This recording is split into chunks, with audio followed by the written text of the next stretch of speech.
Bueno, vamos a empezar a estudiar y a ver un poquito la historia de Dorcas, que es una mujer que no se habla tanto. De hecho, son unos cuantos versículos en el libro de Hechos, capítulo 9. Y me impresiona mucho el hecho de que tan solo en unos pocos versículos hay mucha enseñanza, hay mucha riqueza, y veo cuán rica es la palabra de Dios para poder ministrar el corazón y para poder traer verdad. Entonces, en el libro, pues se le pone como un eslogan, ¿no? A Dorcas, que habla su vida sobre el amor en acción. Entonces, ¿quién era Dorcas? Su nombre arameo era Tabita, que en griego se traduce como Dorcas. Ambos significan gacela.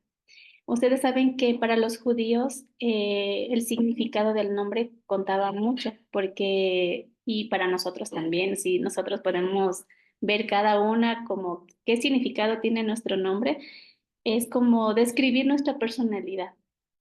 Entonces, vamos a ver adelante qué significa esto de Gacela. Dorcas vivió en la ciudad de Jope, que era una ciudad costera en la costa mediterránea de Israel.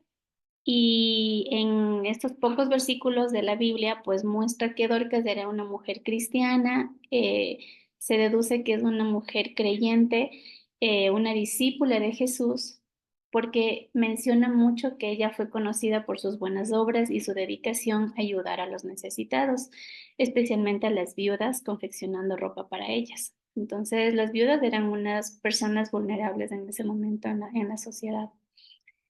Y también presenta la Biblia que Dorcas se enfermó y murió. No refleja cuál fue su enfermedad o cuál fue la situación que ella pasó, pero lo cierto es que está plasmado que ella murió y que los creyentes de Jope, la gente de su alrededor, pues lamentaba tanto su muerte que ellos se enteraron que Pedro estaba haciendo estaba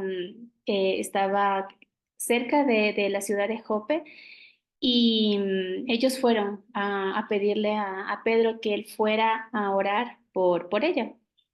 Entonces, cuando Pedro llega, dice la palabra de Dios que él ora y que Dios la resucita.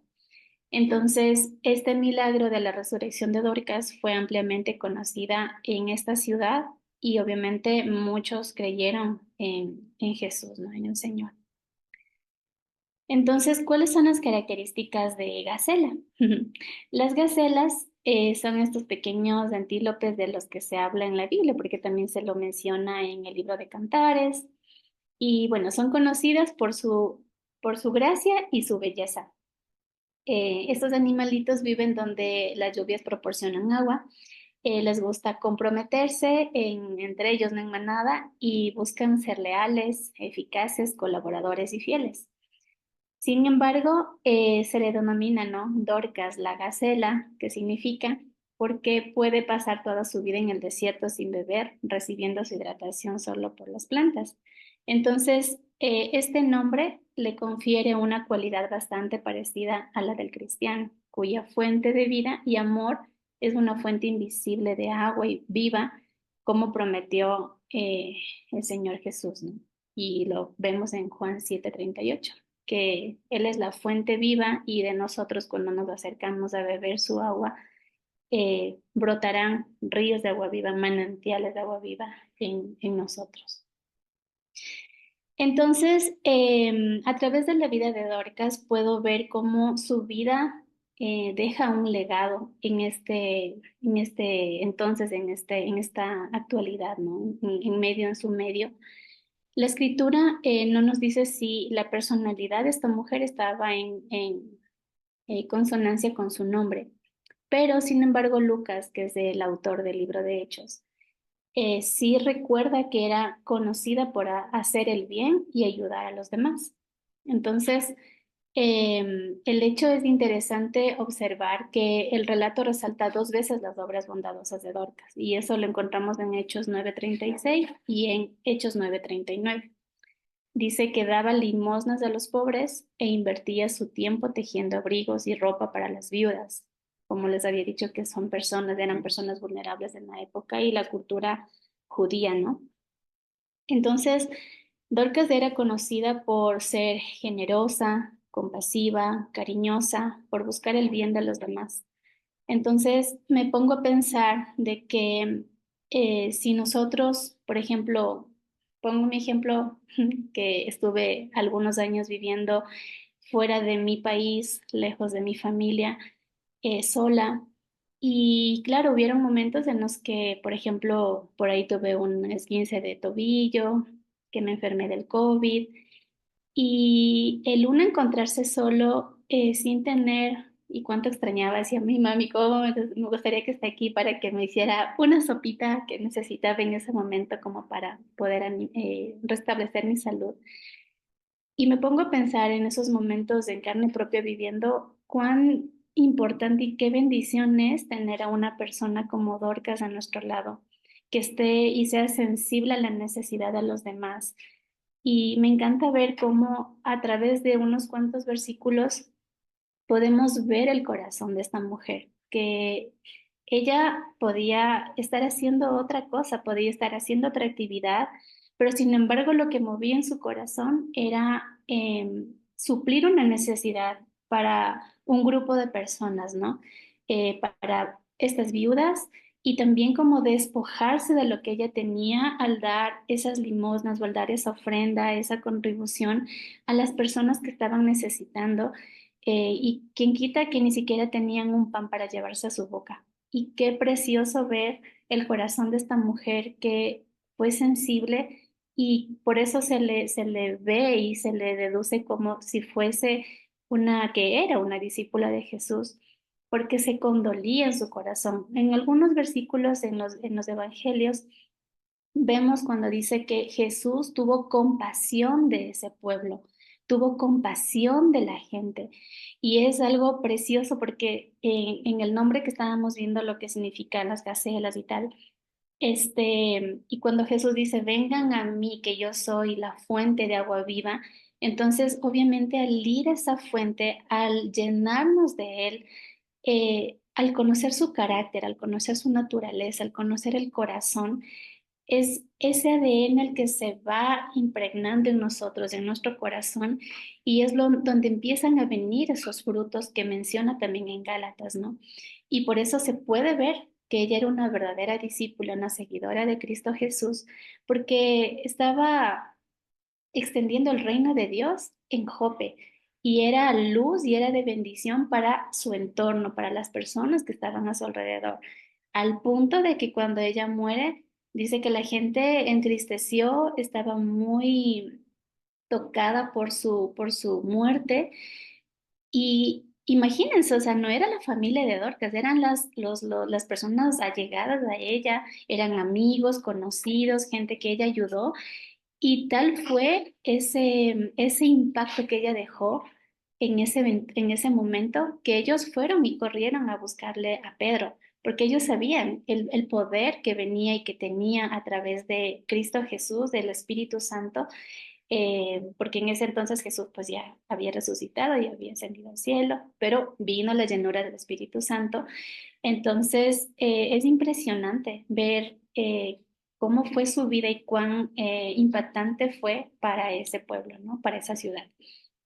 Entonces, estas características hicieron que ella impactara a muchas personas por su gran corazón, lo que acabé de decir.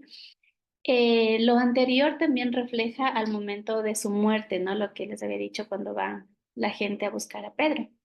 Entonces, aunque el pasaje no lo dice explícitamente, Dorcas fue una mujer que amaba sin esperar nada a cambio.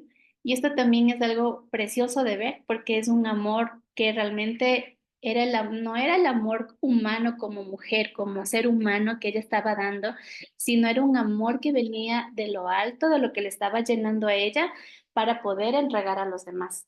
Porque muchas veces hay gente que, y uno incluso, o sea, como en lo humano que somos cuando hacemos algo o damos algo a una persona, a veces está eso, ¿no? De que, pero necesito algo que recibir a cambio. Y si la persona no da o no te dice ni siquiera el gracias, a veces es como nos resentimos. Y eso no es el verdadero amor, que viene realmente de Dios, porque Dios es amor, ¿no?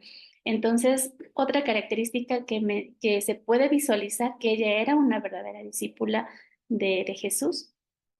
Entonces, ella estaba convencida que el amor es acción, es lo que hacemos y no solo las palabras que decimos. Entendió que amar no es tanto sentir, sino vivir sacrificadamente. Y eso es lo que hizo Jesús. Él dejó su deidad, salió de ese trono y dice que se humilló a ser humano.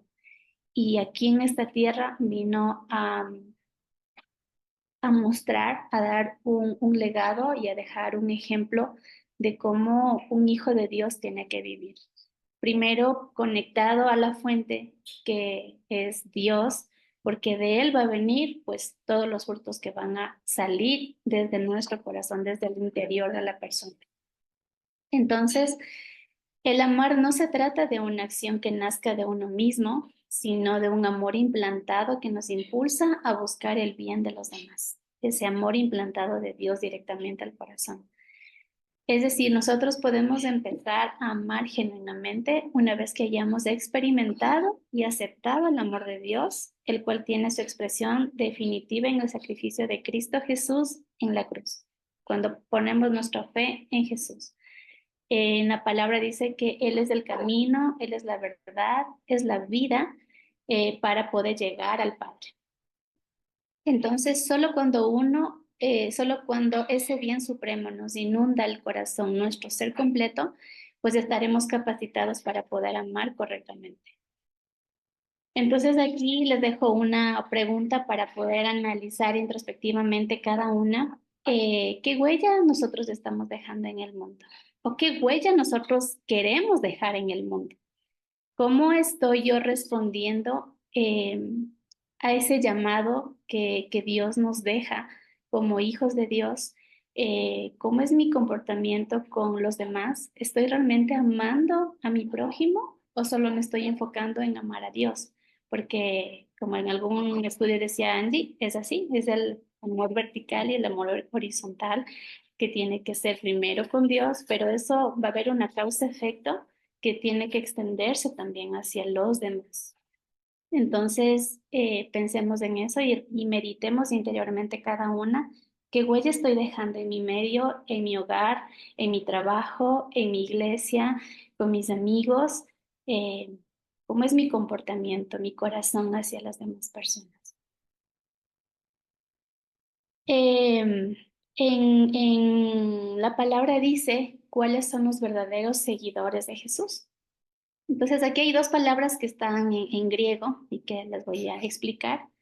Cristo dijo que seríamos conocidos por nuestro amor, y eso está en Juan 13:35, que los verdaderos hijos de Dios se les reconocerán, ¿no? Porque nos amamos los unos a los otros. Entonces, cuando dejamos que el amor fluya por medio de nosotros, encontramos gozo, porque el gozo viene de Dios, porque es una satisfacción, es algo que cuando tú estás haciendo lo correcto, es ese gozo, es como ese efecto que causa de que estamos alegrando, sacando una sonrisa a Dios, ¿no? Porque es la conciencia que está en nosotros. Es lo mismo que cuando nosotros pecamos, cuando hacemos algo indebido, pues es el mismo efecto que sentimos de sentirnos mal, de sentirnos con cargo de conciencia, de que hay algo que no fue bien, que no estuvo bien. Es lo mismo cuando nosotros fluye el amor y hacemos esto hacia nuestro prójimo, entonces ese es el gozo que hay en nosotros, ¿no? Entonces Dorcas era una creyente, ¿no? Que dice en la versión de la Reina Valera, en este versículo 36 dice que abundaba en caridad y buenas obras. Y esta palabra abundaba es una palabra griega que se dice pleres y que significa llena de. Entonces, no es que decía o significa esta palabra como un poco de o un tanto de, sino dice llena de, ¿vale?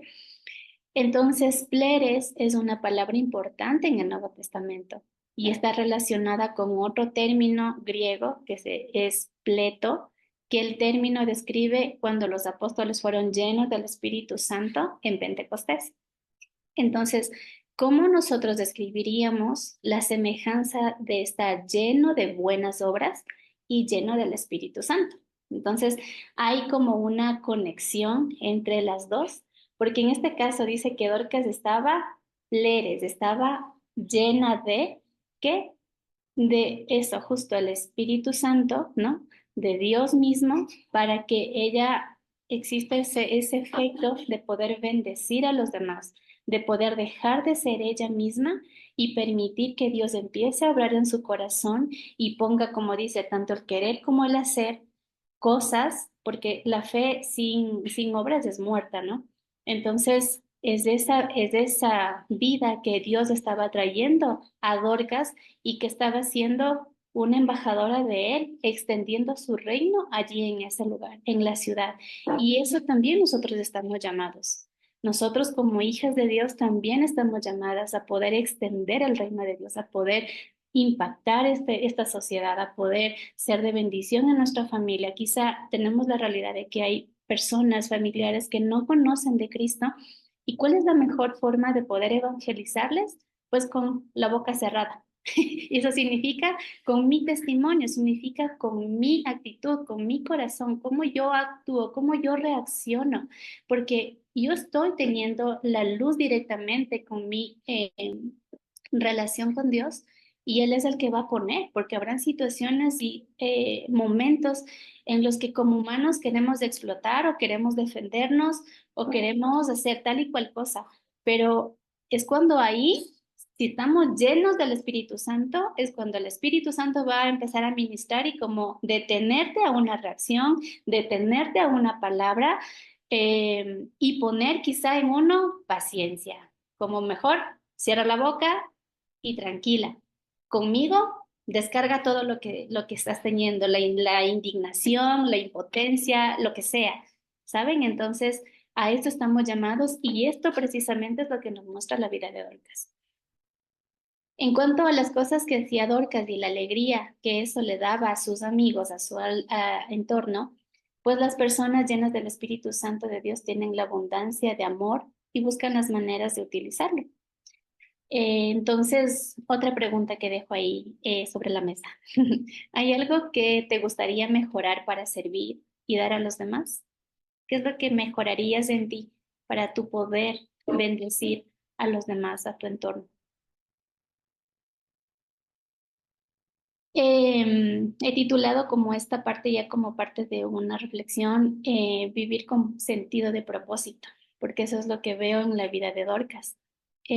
Cuando nosotros buscamos y conocemos y empezamos a creer en Jesús, toda esta dinámica de sentarnos a la mesa y cenar con Él, porque cuando uno se sienta a la mesa, ¿qué hace? Conversa, expresa lo que ha pasado en el día a día y eso es lo que nos invita, y eso está en Apocalipsis, ¿no? Entonces, es lo que nos invita Jesús cada día podernos sentarnos a la mesa y en esa mesa, en ese tiempo de intimidad, en ese espacio de mi tiempo a solas con Dios, poder conversar con Él y poder expresarle todo, como sacar todo lo que hay en mi corazón y poder ser vulnerable, ser yo misma delante de Dios, quitarme máscaras y poder incluso dirigirme a Él con mis palabras, porque no necesito tener ya construido con antelación una oración o unas frases, no, sino como ser yo misma, porque Él me conoce, Él te conoce. Entonces, eso es lo que Dios quiere. Y cuando nosotros empezamos en esta dinámica, pues empieza a suceder un milagro interno en cada una, ¿no? Entonces, Dorca justamente tenía esta fe viva en Dios, en su vida, porque su vida lo reflejaba.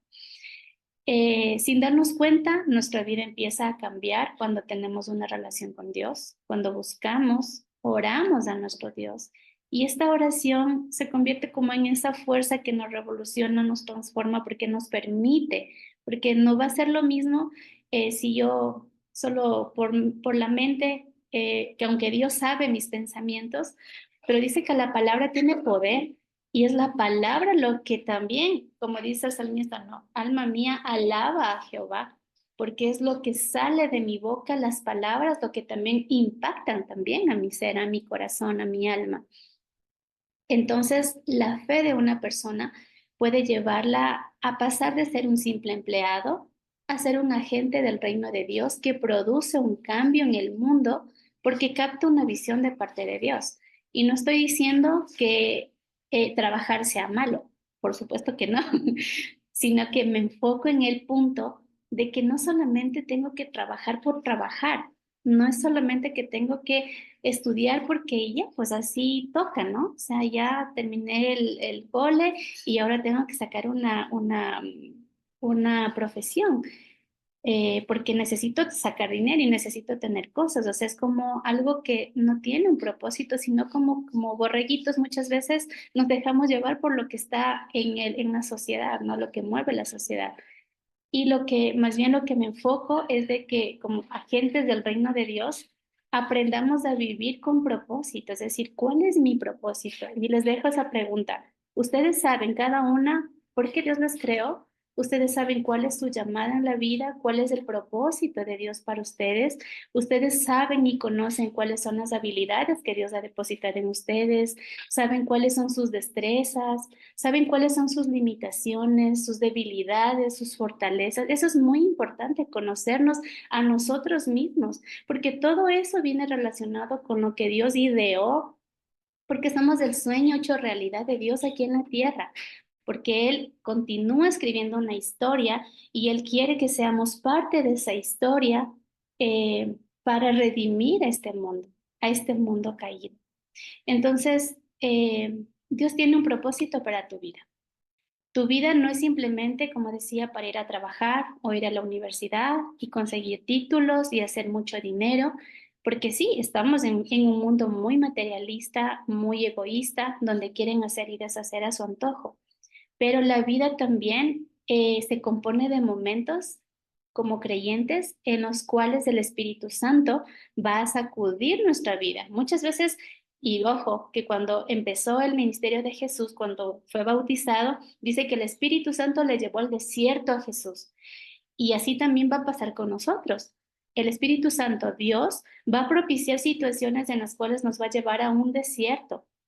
Y a veces nos preguntamos, pero ¿por qué pasa todo esto? O sea, le conozco a Dios, se supone que las cosas van a salir bien, van a estar correctas, pero no es así, porque como yo no soy mamá, pero la mayoría creo que sí. Entonces, como mamás, o sea, ustedes ven la necesidad de que el niño necesita crecer, el niño necesita aprender, necesita pasar frío, un poquito de hambre, pero también el cobijo, el abrazo, la cobertura, el amor, ¿no?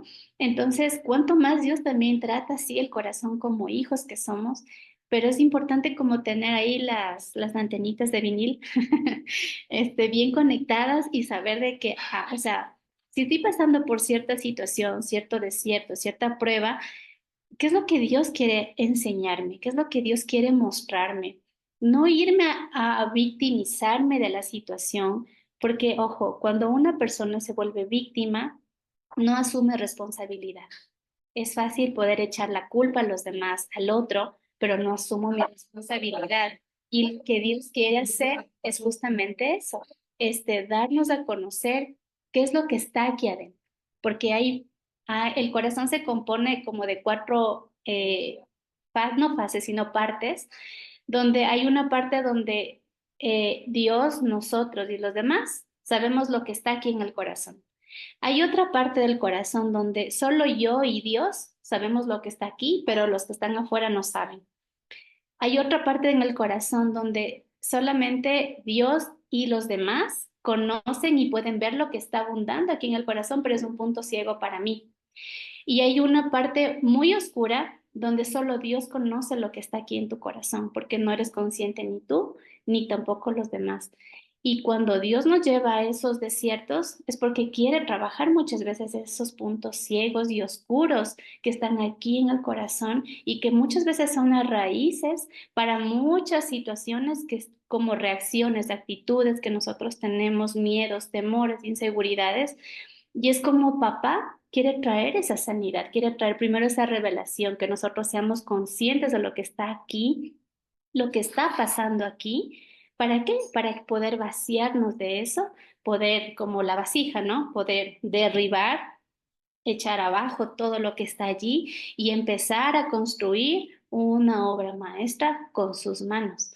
Entonces, estos momentos son tan necesarios y tan preciosos, tan únicos que nosotros necesitamos para poder traer propósito en la vida, para poder tener sentido de ese propósito, porque el único que te va a dar y te va a decir cuál es tu propósito solamente es tu creador, nadie más. Entonces, hay algo más que solo ganar dinero, que solo vivir una vida cómoda, llenarte de cosas, viajar de aquí para allá. Hay algo más que todo esto. Dios tiene un propósito para tu vida que es mucho más alto que lo que el mundo nos está ofreciendo día a día. Es tener ganas de luchar y ver el mundo diferente. Cuando hay algo que te impulsa, que quieres y como que te sientes indignado de que es que esta situación como es, tienes un corazón volcado hacia algo determinado, quizá por ahí Dios te está hablando y te está diciendo, "Mm, quizá por aquí es donde yo te quiero usar, quiero que tú seas esa gente que yo necesito para que impactes este lugar, ¿no? Entonces, ese cambio puede ser una simple persona que vive a tener, a ver, el cambio que uno tiene no es una simple persona que vive tan solo por vivir, sino que tiene una razón por la cual vivir y también morir. Ese es el propósito cuando nosotros logramos entender y captar. Entonces, Dios tiene visiones, tiene proyectos, tiene ministerios, sueños, tiene cosas que quiere cambiar en el mundo, pero está buscando a alguien que capte estos sueños de Dios y diga, yo lo hago, Señor, heme aquí. Entonces, ¿cuál es tu respuesta? Ahora Dios te está diciendo esto. Entonces, ¿cuál es mi respuesta? ¿Cuál es tu respuesta a Dios? Estoy dispuesta, yo quiero, Señor, yo quiero ir, quiero estar allí. Pero para estar allí, primero necesito ser transformada yo, necesito ser procesada yo. Entonces, todo esto es lo que Dorcas tenía. Ella fue procesada en su momento y ella estuvo capacitada y apta en ese entonces para poder impactar a su entorno. Eh, como cristianos, nuestra gracia y belleza son evidentes cuando nos preocupamos por los demás, porque esa gracia y esa belleza no es de nosotros, es de quien está en nosotros, de Cristo Jesús. Al reflexionar sobre esta gran mujer, poco recordada, nos podemos dar cuenta de su gran legado y enseñanza para cada discípulo del Señor, que hoy ella, su vida, en esos cuantos versículos, hoy también nos está hablando a nosotros y nos está dando una muestra y como animándonos a dejar ese legado también nosotros como hijos de Dios, ¿no? Entonces Dios le concedió a Dorcas más tiempo para compartir su amor en este mundo.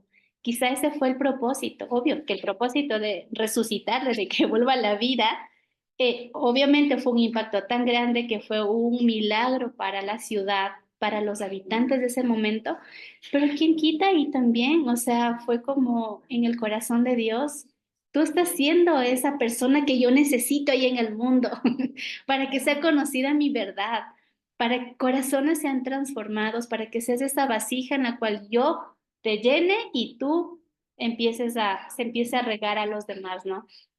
Entonces, qué bonito ver eso de que Dios le permitió tener más tiempo para poder seguir compartiendo ese amor de Él en su entorno. Esta gran mujer trataba de mejorar la vida de todas aquellas personas necesitadas. Definitivamente, la vida de Dorcas nos enseña cómo podemos ser hombres y mujeres que impacten la sociedad. Mm. Y como conclusión, pues esta historia de Dóricas vemos los efectos expansivos de una vida en fidelidad a Dios. Porque como dice la palabra, si eres fiel en lo poco, en lo mucho te pondré. Y muchas veces Dios no nos va a dar más si nosotros no aprendemos a ser fieles primero con lo poco que Él pone. No eh, hagamos de lado o no desechemos cosas que Dios primero está probando en nuestro corazón eh, para poder ser de impacto y no para vanagloriarnos, no porque necesitemos un gracias de una persona, sino porque el nombre de Dios quede bien representado a través de nuestra vida. Pese a que Dorcas no desempeñaba un papel muy grande por estar enferma o muerta durante la mayor parte de la historia, la manera en que la comunidad lamentó su muerte demuestra el impacto que tuvo su vida en aquellos que la rodeaban. Nosotros también tenemos la responsabilidad de bendecir a otros con los dones que hemos recibido. Eso también es súper importante, conocer cuáles son los dones que yo tengo para poder bendecir a los demás. Pedro usó sus dones y su llamado al orar y resucitar a una hermana en la fe. Dorcas usó sus dones al hacer ropa para las personas a su alrededor. Dios nos ha dado de manera individual dones que edifican y edificarán comunidades, personas, sociedades y bendecirán a muchas personas. Entonces, desde el inicio, cuando Dios creó incluso a su pueblo, a Israel, hay una promesa que Dios le dio a Abraham, que le dijo que él va a ser de bendición para los demás. Y ese era el propósito de Israel, de que esta nación sea de bendición para las demás naciones. Entonces, ahora que nosotros conocemos cara a cara a Cristo Jesús, vamos caminando con Él, conociendo su corazón, pues todo lo que Dios va depositando y va mostrándonos, enseñándonos, también es como con esa finalidad, no como de volvernos unos gordos y unos obesos espirituales, como de guardar para mí lo que Dios me ha dado, sino más bien es como para poder compartir y para poder extender bendición a muchas personas que están necesitando de una palabra, de un abrazo, de una oración, de un ánimo, y a eso estamos llamados. Eso es todo el estudio de esta grande mujer que nos presenta en la Biblia y que estamos retados a poder dejar un legado en nuestro alrededor. Muchas gracias y seguimos con el estudio. Bueno, a mí me tocó hablar de la mujer samaritana. Voy a tratar de hablar más lento porque los chilenos hablamos muy rápidos y quizás eso haga que no se entienda. Mientras escuchaba a Andrea me percaté de eso. Em, bueno, estuve estudiando la mujer samaritana y como decía Patti, cuando uno le toca compartir, siempre va primero para uno y luego para los demás.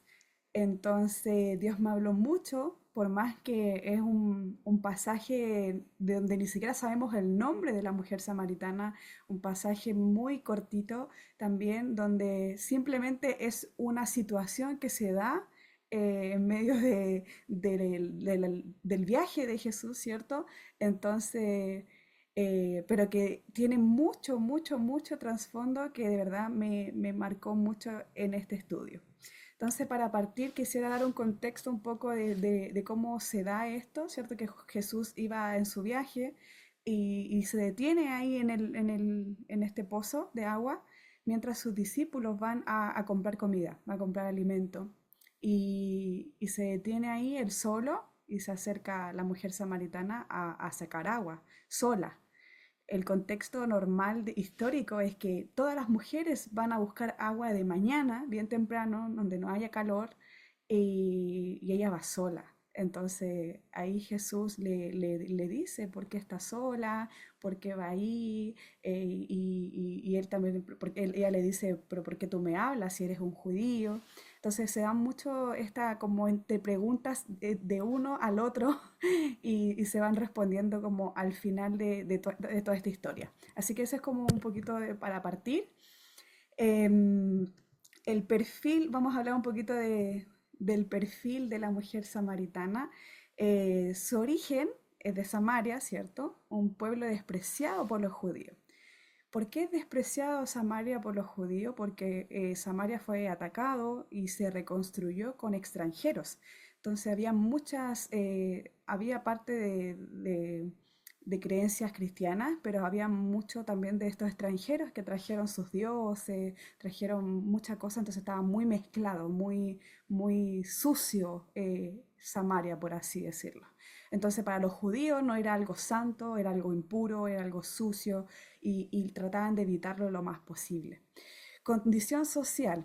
Ella era marginada y posiblemente rechazada en su comunidad, que es lo que estaba mencionando, ¿cierto? De que ella iba sola a buscar agua. ¿Y por qué iba sola? Uno se pregunta. Bueno, ahí es la parte que viene después, situación personal, que ella había tenido 5 maridos y el que tenía en ese momento no era su esposo, no estaba casada.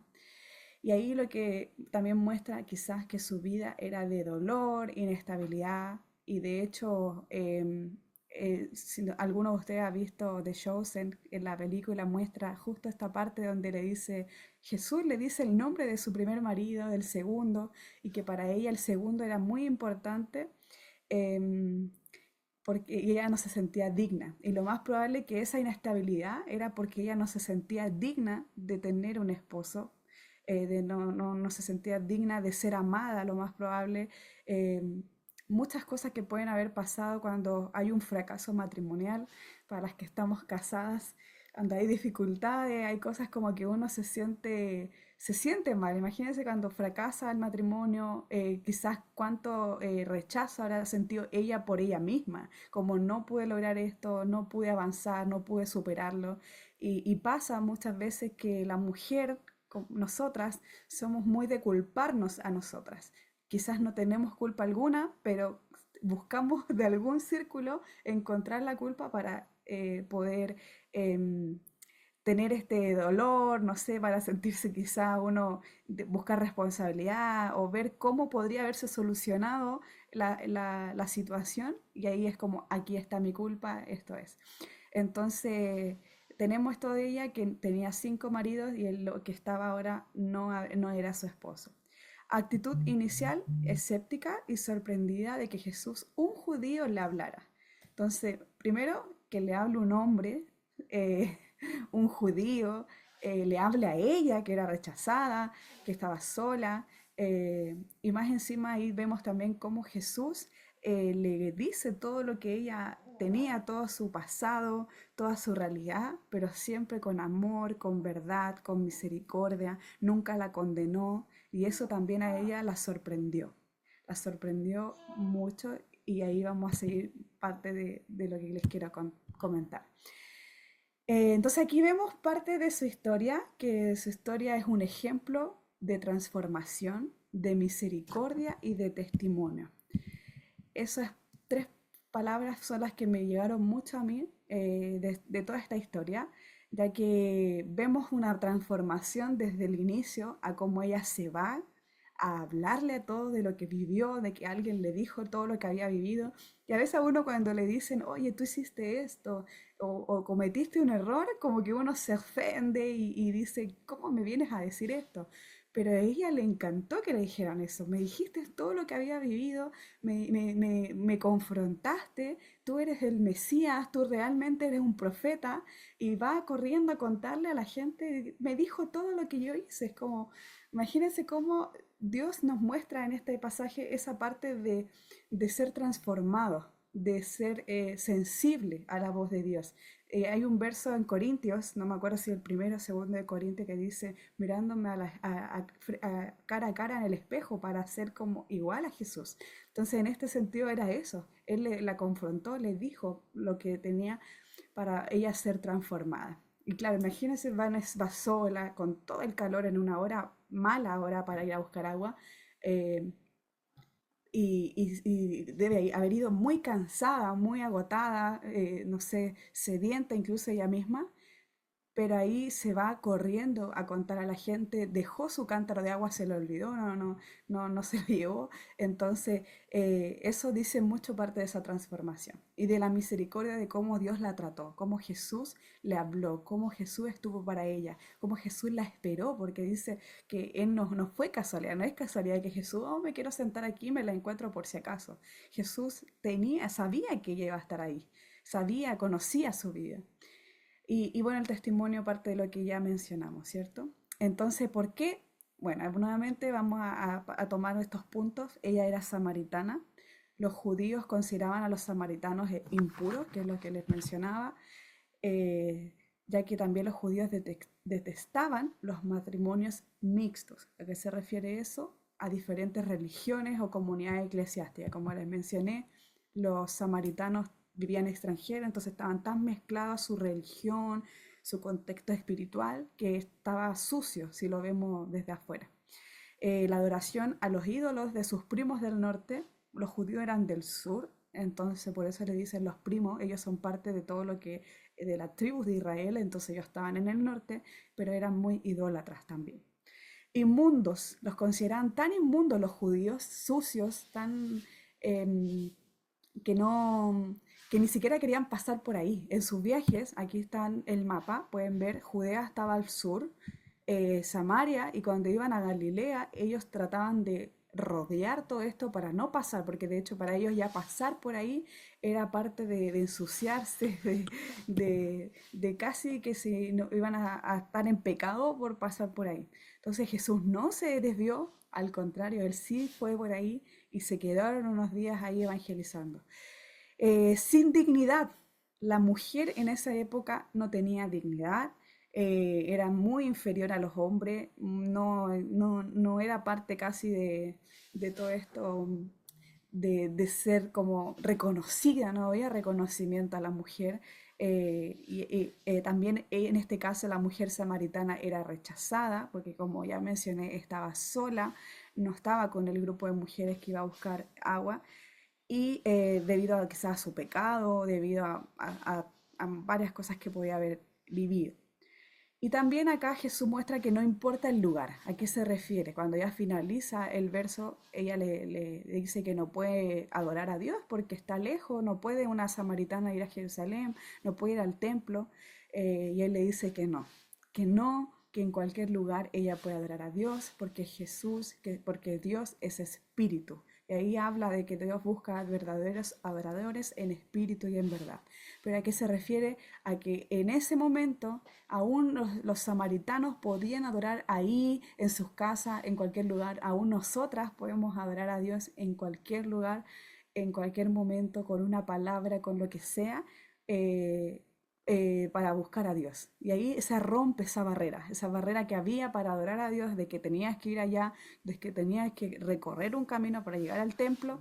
No, dice en cualquier lugar. Y bueno, en esto también vemos que, que Jesús desafió el pensamiento. Desafió el pensamiento de esa época, de ese momento. Y vamos a usar este verso que me gusta mucho de Romanos 12:2, que dice, no os conforméis a este siglo, sino transformaos por medio de la renovación de vuestro entendimiento, para que comprobéis cuál sea la voluntad de Dios, agradable y perfecta. En esta parte cuando dice transformaos, que busca Dios, nos anima a constantemente ser transformados por medio dice ahí, de la renovación de vuestro entendimiento, buscando la voluntad de Dios, que no nos conformemos a las cosas que están ya establecidas en el mundo, que no nos conformemos a lo que ya está normalizado. Y de hecho, Andrea igual mencionaba un poquito de eso, de cosas normales que están en este mundo tan normalizadas, incluso el pecado hoy en día está tan normalizado, y muchas cosas, no sé, que es normal hacer, no sé, es normal casarte con una mujer, por ejemplo, una mujer con una mujer, em, es normal drogarse, es normal alcoholizarse, todo es normal hoy en día. Pero Jesús, Dios nos llama a no conformarnos a eso, no es normal, no es normal. Entonces nos llama a eso, nos desafía a poder romper estas barreras que están establecidas. Y ahí tenemos un ejemplo que quise compararlo todo esto de la mujer samaritana. Por ejemplo, que Jesús sanó enfermos en el día de reposo. Él podría haber sanado el domingo, podría haber sanado el lunes, el jueves, cualquier otro día y ahorrarse un montón de problemas con los fariseos, pero él dijo, no, voy a sanar el día sábado, el día de reposo, y no porque era rebelde, no porque era quería, no sé, armar pleito, para nada. Simplemente él quería desafiar el pensamiento, quería evangelizar esas ideas tal cual. Y le decía también ahí en el mismo verso que está, dice, y dirigiéndose a ellos dijo, ¿quién de vosotros si su asno o su buey cae en algún pozo no lo sacará inmediatamente, aunque sea en el día de reposo? O sea, aún si pasara algo, ¿cómo un animal no lo va a sacar? ¿Va a esperar al siguiente día? No, voy a esperar a que salga, o sea, que pase el día y ahí recién lo voy a sacar. Para nada, ¿cierto? Entonces los desafiaba, no es como simplemente una cosa y la otra sí, otro sí y otro no, sino que es todo parejo.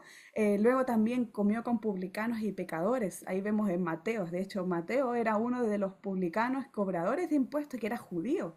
Y eso era traición, estaba mal visto. ¿Cómo un judío iba a estar cobrando impuestos? ¿Cómo era rechazado? La gente no lo quería, pero Jesús sí lo llamó, Jesús estuvo con él y fue parte de su ministerio. Y nuevamente ahí tenemos el ejemplo de la mujer samaritana, que ahí Jesús, un judío, habla a una samaritana, le habla a una mujer, le habla a solas, que eso también era mal visto en esa época, y le habla, o sea, le habla a una mujer. De hecho, vemos en otros momentos de la historia a filósofos que dicen que la mujer se ve linda guardando silencio, que la mujer se ve linda no interfiriendo. Y me entiendes, como aún después de la época de Jesús, que él rompió esos paradigmas, rompió esos pensamientos, sigue habiendo luego. Y hasta el día de hoy hay momentos que pasan situaciones así donde la mujer queda como apartada, pero siendo que Jesús fue el primero que nos dignificó, fue el primero que nos dio valor y que nos dio importancia. Jesús en toda la palabra, él evangelizó personas, estuvo siempre evangelizando, evangelizó a Nicodemo, evangelizó a multitudes, evangelizó a la mujer samaritana, pero también él evangelizó ideas. Y en esto que estamos viendo de la mujer samaritana, la evangelizó a ella como persona, pero evangelizó la idea y los pensamientos de la época. Transformó un contexto cultural normalizado y dice, no, no es normal que rechacen a una mujer, no es normal que no le hablen, no es normal que porque es pecadora tiene que ir a buscar agua sola, no, no es normal. Y él lo cambió. Y aquí vemos parte de eso mismo, el contexto de la mujer. La mujer en la cultura judía, como dije, no tenía estatus, era muy inferior, tenía muy poca educación, por eso en unos versículos que se sacan de contexto dice que la mujer guarde silencio, porque no tenía educación, entonces tenía muchas preguntas. Imagínense, estamos en la iglesia sin conocer nada de la Biblia, sin conocer nada, incluso quizás de la cultura, porque estaban encerradas en sus casas, tenía muchas preguntas cuando comienza a ir a la iglesia y dice, por favor que guarde silencio y que su esposa le enseñe después en su casa. Pero no era porque Jesús decía, oh Dios, no, que no hable, sino que era porque no tenía educación. Y después los mismos cristianos le dan este impulso a la mujer para que se capacite. Jesús, la mayoría de sus discípulas eran mujeres. Teníamos ahí como discípula a María de Betania, Marta de Betania, María Magdalena, a Susana, a Juana y muchas otras que habla en Lucas 8.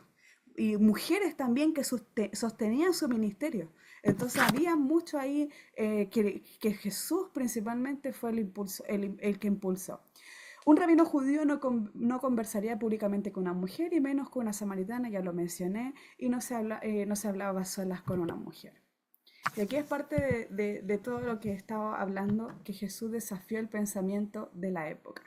Y yo todo este verso de la mujer samaritana lo resumo a eso. Él desafió, él evangelizó las ideas, él transformó estas cosas normalizadas y todo esto es parte de la cosmovisión bíblica de la época y que hasta el día de hoy debería ser que como hijos de Dios vivamos bajo la cosmovisión bíblica que es el fundamento de la palabra de Dios.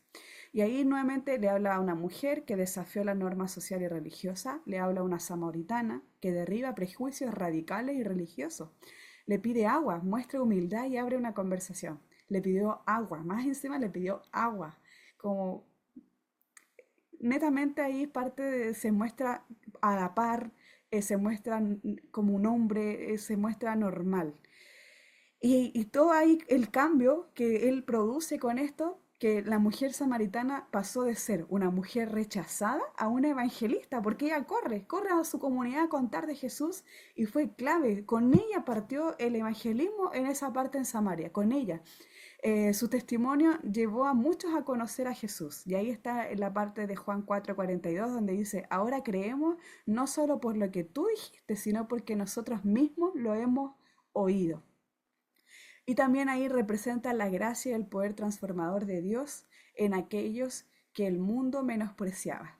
Ahí Jesús empezó a mostrar que aún al menospreciado, al rechazado, también es parte de su propósito, también es parte de esta identidad de hijo, de parte de la familia de Dios. Ya estoy terminando. Nuevamente la evangelización de las ideas que se oponen a las ideas de este mundo.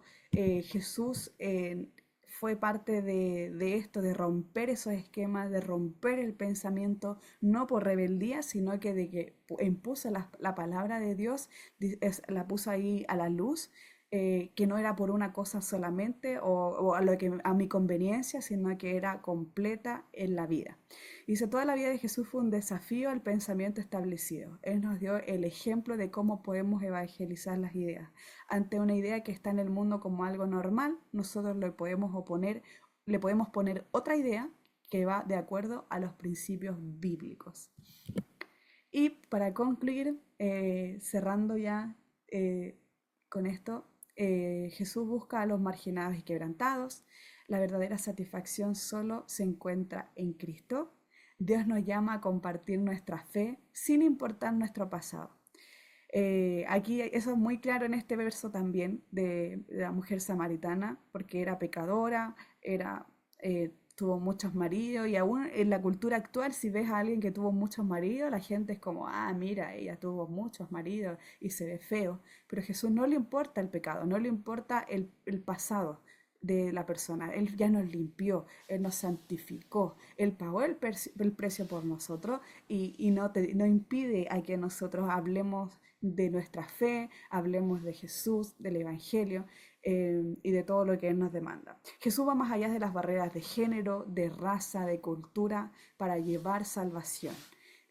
Y ahí es parte también de la evangelización. Si Dios nos envía a un lugar quizás completamente diferente a nosotros, aquí hay varias que viven en Estados Unidos con otras culturas, que viven de otros países, ¿cierto?